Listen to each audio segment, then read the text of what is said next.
that we connected it to the study of NATO. Then after that we connected it to the study of European Economic Cooperation, OEEC, short form में बोले तो. Then after that we came on to the formation of the European Economic Community in the year 1957. Then after that we came on to the collapse of Soviet bloc in 1992.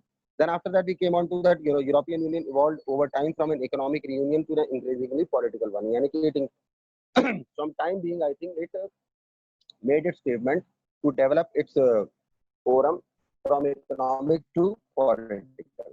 Then after that we came on to understand European Union as economic, political and diplomatic and military influential organization. Then after we came to understand that economically what the contribution of EU in the world's economy was, and how I think EU was considered as the biggest contributor in the GDP of the world's economy. वो भी हमने reason ले लिया था that यार ठीक है भाई, यूनाइटेड स्टेट्स से थोड़ा सा ज्यादा ही कंट्रीब्यूशन यूरोपियन संघ का रहता है, नियर बाय आप कह सकते हैं 17 ट्रिलियन के आसपास it was recorded in the year 2016. उसके बाद हमने ये भी पढ़ा कि how it's currency was different, how it's currency euro has always been counted as a more powerful currency as compared to dollar.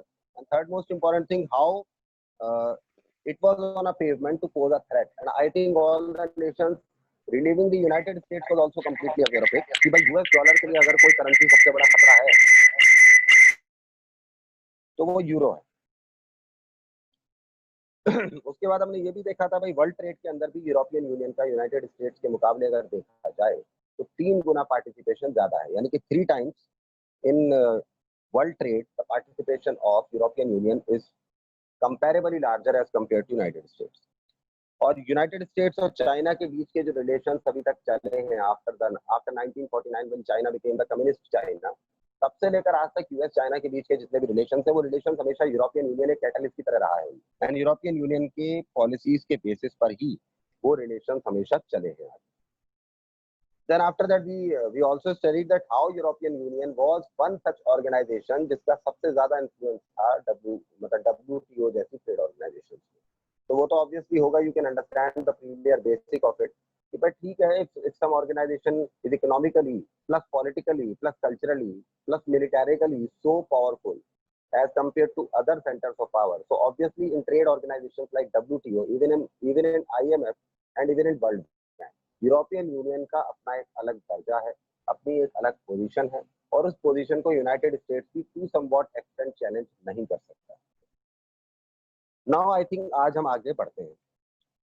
Next point is the European Union also has political and diplomatic influence. ये भी हम कल पढ़ चुके थे भाई. In addition to economic influence, European Union का political influence उतना ही है वर्ल्ड में. Along with political influence, diplomatic influence भी उतना ही है. इस बात को आप बेहतर समझ सकते हैं. I think you can easily understand. If I think some union or a country is well able and is completely equipped country in terms of economic resources, so obviously आप इस बात को समझ सकते हैं that diplomatically that country will be in good relations to most of the countries. तो वही बात यूरोपियन यूनियन की है. European Union is not a country, वो अलग बात है. It is a group of countries. It is working as an organization of multilateral and major countries of Europe, but जो भी पॉलिसीज यूरोपियन यूनियन डिसाइड करता है वो पॉलिसीज सरपरस्ती पर रखी जाती है. अंडरस्टूड? यानी कि it is very simple that European Union has economic influence due to which European Union is politically and diplomatically as comparably as equally powerful as it is powerful in terms of economy. Next point is 2 members of the EU, Britain and France, hold permanent seats in the UN Security Council. The proof of this that कि भाई out of 5 permanent member, 5 permanent member होते हैं United nation security council, जिसको हिंदी में हम कहते हैं United nation सुरक्षा परिषद. यानी कि आप समझ सकते हैं संयुक्त जिसमें there are 5 permanent members, and out of those 5 permanent members 2 are belonging to European Union. What is the Great Britain second chance? इससे आप पता लगा सकते हैं that along with economy, world politics में कितना बड़ा योगदान यूरोपियन यूनियन का. Next point is the European Union includes several non-permanent members of the UNSC. अब आप कहोगे सर ठीक है, you have told us that there are two kinds of membership in UNSC. First is temporary, मतलब permanent membership, and second is temporary. Permanent membership तो already obviously to the 5 nations वो कभी बदलती नहीं है. सर आपने you also told us that there is a temporary membership also, और आपने ये भी बताया था that in every 2 years वो temporary members जो UNSC के होते हैं, संयुक्त राष्ट्र सुरक्षा परिषद के होते हैं, वो चेंज होते रहते हैं. Like India, I think अभी 2 महीने पहले, before 2 years, before two, I think 1.5 or 2 months, India is now a part of UNSC temporary membership. India is now applying for a permanent membership since last 20 years, but I think due to China, it is not being successful. और अभी भी China ही उसको success नहीं होने दे रहा. But Bharat अगर हम बात करें तो यूएनएससी की टेम्पोररी मेंबरशिप का तीसरी बार मेंबर बना. तो आप कहोगे सर परमानेंट मेंबर्स में आप बता रहे हैं यूरोपियन यूनियन के 2 nation, one is France, second is great. अगर हम टेम्पोररी मेंबरशिप की बात करें, after every 2 years, whenever the voting executes, and after the execution of the voting, whenever the country becomes a temporary members of European Union, तो 10 members में से हमेशा 3 से 4 और या 4 से 5 यूरोपियन यूनियन के ही कंट्रीज होते हैं. यानी कि आप समझ सकते हैं तो यूनाइटेड नेशंस में भी किसका राज? यूरोपियन यूनियन का. Because if there are 15 seats, if there are 15 seats for the membership of United Nations Security Council, 5 for original, यानी कि 5 for permanent and 10 for temporary, and in those 15, 7 to 8 members are always of European Union, then you can observe very similar, मतलब very peculiarly, that whose influence is greater in Europe also. That's why USA, European Union को अपनी driving seat माना. This has enabled the EU to influence some US policies, such as the current US position on Iran's nuclear program. जो बात मैंने अभी आपसे कही, book में अगले स्टेटमेंट में मेरी उस बात को सपोर्ट करें. What I told you, United States always considers Europe as its driving seat. जैसे कार में ड्राइविंग सीट ना हो तो ड्राइवर गाड़ी को चला नहीं सकता, वही चीज यूनाइटेड स्टेट्स की, जिसका एक एग्जाम्पल और reference we can take it as that कि इसीलिए यूरोपियन यूनियन की काफी पॉलिसीज का यूनाइटेड स्टेट्स की काफी पॉलिसीज पर इन्फ्लुएंस पड़ता है, प्रभाव पड़ता है, जिसके कारण यूनाइटेड स्टेट्स हमेशा कोई भी चीज या कोई भी policy, even it is economic, even it is political, even it is cultural, even it is something else, वो हमेशा यूरोपियन यूनियन को पैरेलली उस इंफ्रास्ट्रक्चर में सेट करके उस पॉलिसी को शेप देता है. अंडरस्टूड? जैसे एग्जाम्पल लीजिए, यूरोपियन यूनियन के पार्लियामेंट से निकले हुए लॉज के अकॉर्डिंग ही यूएस पॉलिसीज बनाई गई किस इशू से डील करने के लिए? ईरान इशू से डील करने के लिए. जो अभी ईरान का न्यूक्लियर प्रोग्राम स्टार्ट आज से थोड़ी हुआ है, ईरान न्यूक्लियर प्रोग्राम तो एग्जीक्यूशन में सिंस लास्ट 40 years है. But I think United states after coming of Donald Trump क्यों ईरान के खिलाफ इतना ज्यादा बड़े स्टैंड पर खड़ा हुआ है? ये तो एक डिस्कसिव टॉपिक है, it can be discussed on a very greater and premier and larger scale. But I think उसको अगर हम सिमेट्रिकली बात करें तो यूनाइटेड स्टेट्स ने ईरान के साथ जो अपने रिलेशंस बढ़ाए हैं आगे, जिस भी तरह से बढ़ाए हैं, और ईरान के न्यूक्लियर प्रोग्राम पर जो यूनाइटेड स्टेट्स का अटैक हुआ है, that's completely based on the consensus made in the European Union. European Union के ज्यादातर नेशंस की मर्जी ही ये थी. On the basis of that, for that sake, United Nations की मतलब यूनाइटेड स्टेट्स ने उन पॉलिसीज को इस तरह से बनाया कि ईरान के न्यूक्लियर प्रोग्राम को डिफ्यूज किया जाए. And as per that United States dealt with Iran, और जो आज डीलिंग प्रेजेंट में चल रही है ईरान के साथ, आप समझ सकते हैं. It's use of diplomacy, economic investments and negotiations rather than coercion and military force has been effective, as in the case of dialogue with China on human rights and environmental degradation. इसके अलावा I think United States के China के साथ जितने भी issues हुए हैं या जितने भी इश्यूज पर उनकी कॉन्फ्रेंसेस हुई हैं, either we can say that on all the kind of topics, on all the kind of departments, on all the kind of issues, and all the kind of relating studies being done to execute the relation of China and US after 1949, वो सारी की सारी चीजें more over 90-95% European Union के basis पर बनी policies के आधार पर हुई है. आप कहोगे मतलब क्या? मतलब सिंपली, चाहे डिप्लोमेटिकल इन्वेस्टमेंट्स हो, चाहे इकोनॉमिक इन्वेस्टमेंट्स हो, चाहे नेगोशिएशंस हो, चाहे नेगोशिएशंस दे सकने वाली हो, even selection of the top what to negotiate or what not to, that has completely been in I think कह सकते हैं कि in definition just on the basis of European Union. Understood? United States को कैसे China के साथ deliver करना है, यूनाइटेड स्टेट्स को चाइना के साथ किस तरह का डायलॉग तब ट्रेवल करना है, यूनाइटेड स्टेट्स को किस तरीके से चाइना के साथ आगे अपने आप को लेकर चलना है. From 1949 it is being in action and it is being completely in question that ये डिसीजन हमेशा इसी बेसिस पर होता रहा है कि यूरोपियन यूनियन का इस बात पर क्या कंसेंसस है, यूरोपियन यूनियन की मेजॉरिटी ऑफ द नेशंस का इस बात पर क्या कंसेंसस है या क्या सहमति. अंडरस्टूड? तो इसी वजह से चाहे मिलिटरिकली बात कर लें आप, ठीक है, चाहे ह्यूमन राइट्स के बारे में बात कर लें आप, चाहे एनवायरमेंटल डिग्रेडेशन पर बात, इन सभी टॉपिक पर चाइना के साथ dealing of US along with European union इसी बेसिस पर हुई.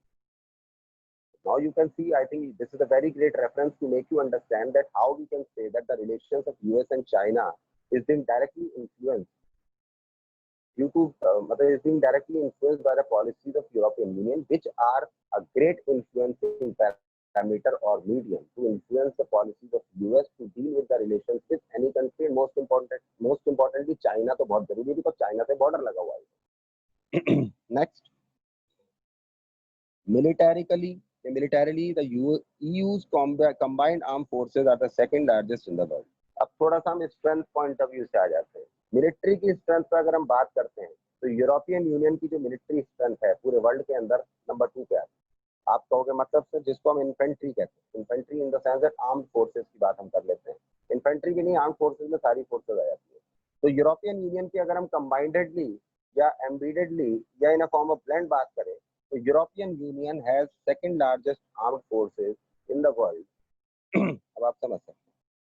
Next, it's total spending on defence is second after the US. अब आप कहोगे सर ये किस परिप्रेक्ष्य में कहा जा रहा है, मतलब इस बात को कहने का पॉइंट ऑफ व्यू क्या है कि यूरोपियन यूनियन की सेकंड लार्जेस्ट आर्म फोर्सेस. आप सर अपॉइंटमेंट्स के बारे में बात कर रहे हैं या फिर आप हायरार्की के अकॉर्डिंग बात कर रहे हैं या आप पोस्ट्स के बारे में बात कर रहे हैं. तो neither I am talking about posts nor I am talking about hierarchy system and nor I am talking about the system of their arm forces. I am just talking about that उनका जो expenditure है defence पर वो पूरे world में United States के बाद second number पे आता है. यानी कि आप कह सकते हैं कि यूनाइटेड स्टेट्स ऑफ अमेरिका के बाद अपनी आर्मी पर, अपनी एयर फोर्सेस पर और अपनी नेवी पर सबसे ज्यादा पैसा खर्च करने वाला जो संघ है, जो ऑर्गेनाइजेशन है, वो यूरोपियन यूनियन है. और आप बड़ी विडंबना की बात देखिए, it's a group of so many countries और एक्सपेंडिचर ऑन आर्मी ईयू की जो अलग फोर्सेज हैं उन पर अलग एक्सपेंडिचर होता है. और आप देखिए खुद किसी भी देश ने यूरोपियन यूनियन की अपनी खुद की आर्मी एज सच नहीं बना रखी है, बिकॉज सबके लिए एक आर्मी कॉमन है और सबने मिलकर उस पर इन्वेस्ट किया. तो आई थिंक आप खुद सोच सकते हैं कि स्ट्रेंथ के मामले में वो कहाँ है. Because I think you can easily understand that कि चाहे हमने अभी तक इकोनॉमिकली बात की हो, चाहे कल्चरली बात की हो, चाहे सोशली बात की हो, चाहे कैसे भी बात की हो, now we are talking about militarily. हम हर चीज में देख रहे हैं that European Union has completely tried to make itself able so that कभी यूनाइटेड स्टेट्स के सामने उसको झुकना ना पड़े. अंडरस्टूड. बिकॉज एक ईगो भी होती है, बिकॉज यूनाइटेड स्टेट्स के अंदर यूरोपियंस हैं जो यूनाइटेड स्टेट्स को चला रहे हैं. यूनाइटेड स्टेट्स के ट्राइबल थोड़ी चला रहे हैं यूनाइटेड स्टेट्स को, बिकॉज यूनाइटेड स्टेट्स तो ओरिजिनली एक स्टेट, एक ट्राइबल कंट्री था. After when Europeans went to United States उन्होंने आगे उसको सिविलाइज किया और वही आगे राज करने लगे. तो obviously by DNA we can say that Europeans and Americans are same near by से. तो इसलिए हर चीज उसको ध्यान में रखते हुए यूरोपियंस ने आगे बढ़ाई है. Two EU member states, Britain and France, also have nuclear arsenals of approximately 550 nuclear warheads.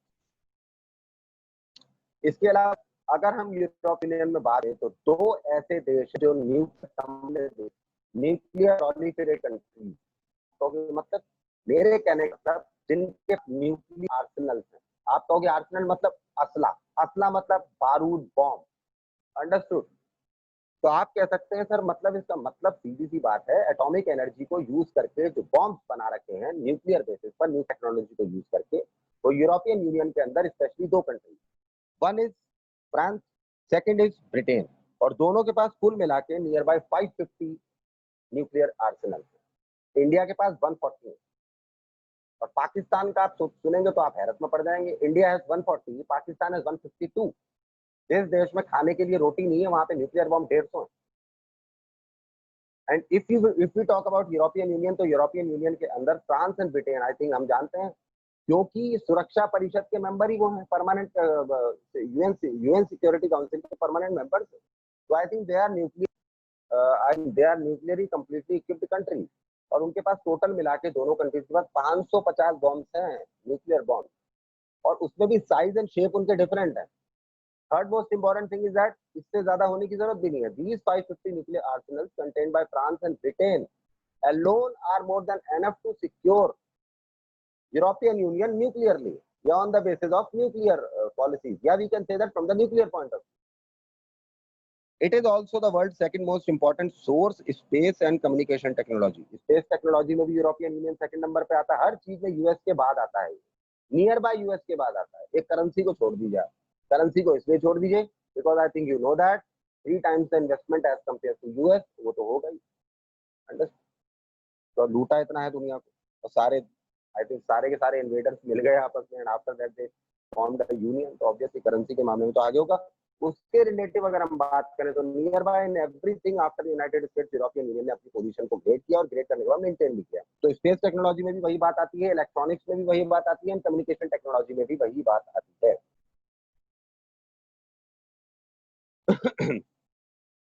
Last point for today, as a supranational organization, the EU is able to intervene in economic, political and social areas.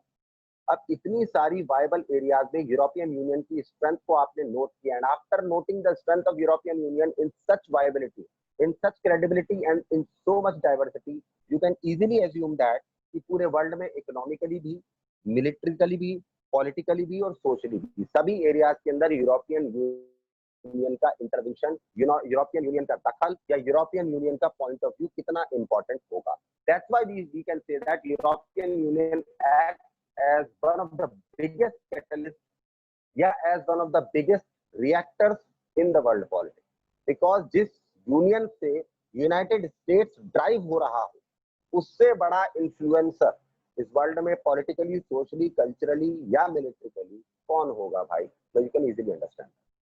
But in many areas, its member states have their own foreign relations and defense policies that are often at odds with each other. Sorry. But now I think you can ask a question, आप पूछ भी सकते हैं, sir हमें समझ में आ गया, first of all it's a group, second thing it's not country, it's a group of countries, मैं कहूंगा ठीक है। Third thing you will say that कि ठीक है सर, इन्होंने अपना यूनियन बना लिया, and I think economical forum पर आकर एक हुए, then after that to execute it in much more strengthenable way to show the world that we are one, इन्होंने पॉलिटिकली अपने आप को एक करने की कोशिश की, मैं कहूंगा यस की।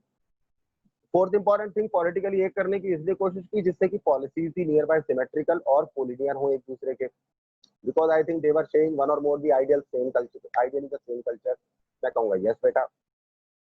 फोर्थ आप कहोगे sir I think all these, I think एक यूनियन बनाने पर इतने बड़े लेवल पर इतने भी इसलिए भी सफल हुए कि शायद they were more over culturally the same, तो मैं कहूंगा yes you can say that. 6 point फिर आप कहोगे सर इन सारी चीजों को ध्यान में रखते हुए उन्होंने सोचा फिर हम पॉलिटिकली अगर एक होना चाहते हैं, एक रिफॉर्मिंग यूनिट बनना चाहते हैं, तो हमें अपना पार्लियामेंट भी बनाना पड़ेगा, मैं कहूंगा यस।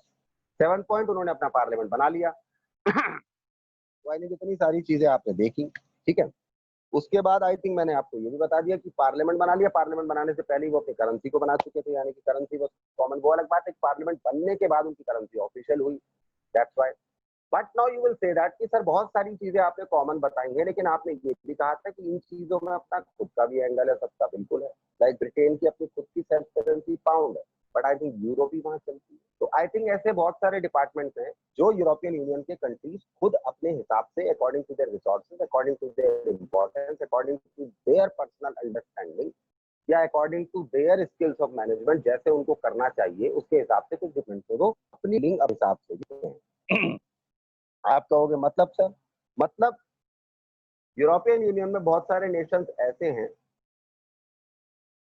जो आई थिंक मेनली बहुत सारे डिपार्टमेंट्स हैं जहां पर अपनी डीलिंग अपने हिसाब से करते हैं, लाइक फॉरेन रिलेशंस की बात करें, विदेशी रिश्ते, विदेश नीति कुछ देशों की अपनी, और वही वाली बात है ना, there are many nations I think, किसी की एनिमिटी किसी से है, किसी का ग्रज किसी से है, किसी का रिसोर्सेज का रिलेशन किसी से है, किसी का रिसोर्सेज का रिलेशन किसी से है, तो ऑन दैट बेसिस कहीं कहीं जो है अनपैरेललिज्म आ जाता है, तो वहां पर जो है कुछ देश कुछ डिपार्टमेंट में अपने आप को अलग कर देते हैं। आप कहोगे like specially in 2 department, foreign policies and defence relation, विदेश नीति और रक्षा नीति, ये 2 नीतियों में इन सभी देशों का अपना अपना खुद का एक क्रेडिबल एंगल है, क्रेडिबल बुक है इनकी, क्रेडिबल मैनुअल है, जिसको near by every nation of European Union tries to follow as per their way. वो और ऑब्वियसली वो यूरोपियन यूनियन का एकोमोडेटेड वे में, एक्यूमुलेटेड वे में ड्राइव करने वाली चीज है भी नहीं। विदेश नीति पूरे यूरोपियन यूनियन की कैसे हो सकती है? विदेश तो हर वो देश है जो आपके देश के बाहर का है। सेकंड थिंग, रक्षा नीति, डिफेंस, डिफेंस भी पूरे यूरोपियन यूनियन का एक जैसा कैसे हो सकता है? Because obviously if your country is your, then I think if you are executing your foreign policy with every foreign country, then every country is also a foreign country in European Union out of the countries existing in European Union. यानी कि European union में भी जो countries exist कर रही हैं उनके लिए भी हर देश उनके बाहर का फॉरेन है, तो उनको भी कहीं ना कहीं अपने आप को डेसोलेट करना पड़ेगा उन देशों से। एक जैसा कभी कोई नहीं हो सकता। तो obviously every country of European Union desolates itself from every other country of European Union, especially in two measurements. First, in foreign relations, and secondly, in defense relations.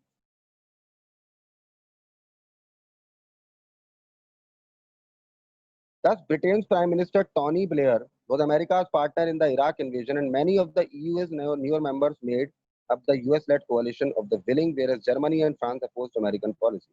इसीलिए आप एग्जाम्पल देखिए ना कि यूनाइटेड नेशंस ने जब Iraq के invasion को oppose किया था, बट यूनाइटेड स्टेट्स ने उसको लीड किया।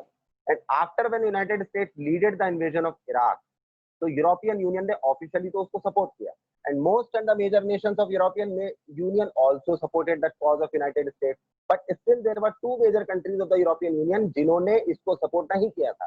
Those were Germany and France. Understood? और उसका कि टोनी ब्लेयर अमेरिका के पार्टनर थे इराक को इन्वेड करने में, यानी कि आप समझ रहे हैं armed forces of European Union. And Tony Blair की अगर हम बात कर रहे हैं तो we are talking about Britain. So armed forces of the Great Britain were completely supporting the armed forces of United States of America in invading Iraq, or we can say that in politically and culturally butchering Iraq. तो उसमें great Britain साथ था। एक तरफ इतना बड़ा country European Union का एक तरीके से लीडर है, वो यूनाइटेड स्टेट्स का साथ दे रहा है, जबकि दूसरे दो बड़े पावर जर्मनी एंड फ्रांस उन्होंने कंप्लीटली अपोज किया इसको। बाकी जर्मनी और फ्रांस के अलावा बाकी और जो कंट्रीज थे यूरोपियन यूनियन के, उन्होंने भी अमेरिका के साथ ब्रिटेन के इस एलाय को या एलिएशन को या कोalition को सपोर्ट किया, but Germany and France did not support it.